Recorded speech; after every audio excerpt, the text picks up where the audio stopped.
Pro Group Management. Workers' comp that works for you. This is 7 at 7 from the Las Vegas Review-Journal. Thank you for joining us for 7 at 7 p.m. on this Friday, February 19th.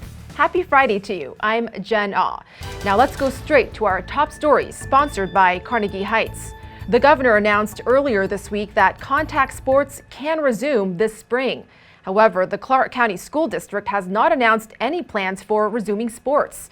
The Review-Journal's Jason Orts joins us now. And so, Jason, how are parents reacting? The decision from CCSD to cancel the fall sports season has been met with tons of anger and frustration from parents in the Valley. There have been protests. There have been multitudes of public comments at the CCSD board meetings imploring the board and Superintendent Jara to reverse course and allow the students to play. Thanks, Jason. And so while those parents are waiting for their kids to begin practice, some schools are still planning on getting ready for the fall sports season, starting on March 4th.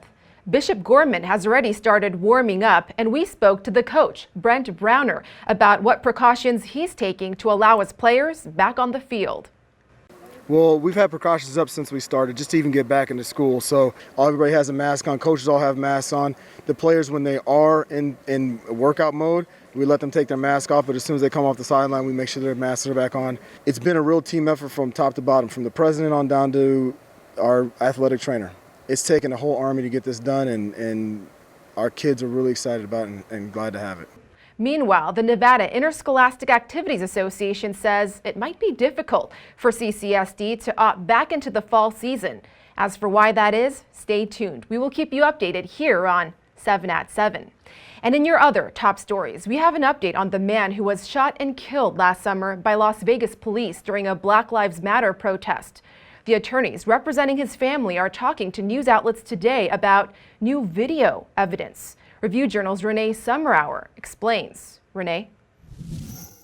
Jen, civil rights attorney Dale Gallipo says that the newly obtained videos will show that the deadly use of force against 25-year-old Jorge Gomez was excessive and unreasonable. Gomez was shot June 1st at a protest sparked by the Memorial Day killing of George Floyd. Metro PD claims that 4 officers opened fire at the protester after he raised a weapon at them outside of the courthouse. But Gallipo says that the new video evidence will show that narrative is not true. An officer with the Las Vegas Metro Police Department standing at the top of the stairs. He confronted Jorge. They had an exchange of words. Jorge was trying to get to his nearby parked vehicle. He was trying to go home. That's all he tried to do, is go home. For more on this developing story, log on to lvrj.com. Jen? Thanks, Renee. In other news, Dateline is now featuring a Las Vegas man in its 3-part docuseries. This man, Thomas Randolph, 4 out of his 6 wives suffered an untimely death under strange circumstances. The Dateline episode on him, called The Widower, aired last night, and the next 2 are scheduled to air tonight and tomorrow. It will feature jailhouse interviews with Randolph, testimony from his 2017 trial, and crime scene footage. Now it's time for your weather, sponsored by Michael Gaughan's South Point Hotel, Casino and Spa.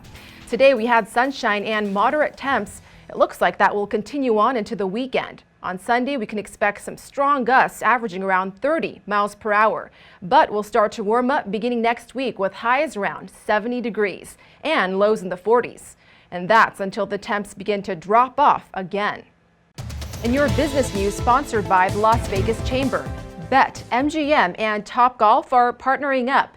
BetMGM's digital branding is set to debut in Topgolf's venues in multiple cities, including Las Vegas, of course.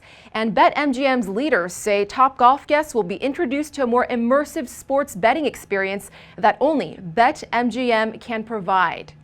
Sports, sponsored by Scenic Brewing Company. With your sports update, I'm Heidi Fang, and here we are at the Golden Knights' first ever outdoor game in Lake Tahoe. The Golden Knights are preparing to face off against the Avalanche this Saturday, but the game will not be at T-Mobile Arena. It will be played on the 18th fairway of the Edgewood Tahoe Resort. Crews have been working on this for endless days to get this rink ready for the NHL Outdoor Series. Ed, what have you thought about what we're looking at here today? Absolutely majestic. No one wrote about this more than Mark Twain did. If you read anything he wrote, this is what he wrote about. The water nature, the trees, the beauty, the mountains, and they put an ice rink right in the middle of it, right on the shores of Lake Tahoe. Absolutely stunning, as good as the NHL could have done for the Knights in Colorado tomorrow. Speaking of that Golden Knights game, here's the latest in sports betting. Colorado is a -107 favorite at the Westgate Sportsbook, and Vegas is -103. The total is 5.5 goals, and the over is a -115 favorite. The Knights and Avalanche are the 6-1 co-favorites to win the Stanley Cup. Vegas beat Colorado 1-0 on Sunday before losing 3-2 to the Avs on Tuesday. Thanks, Cassie. And in your entertainment news, sponsored by Las Vegas Motor Speedway, a pop-up skating rink is offering free admission for those who donate their blood. Area 15 is hosting a Donate and Skate blood drive this Sunday from 10 to 3.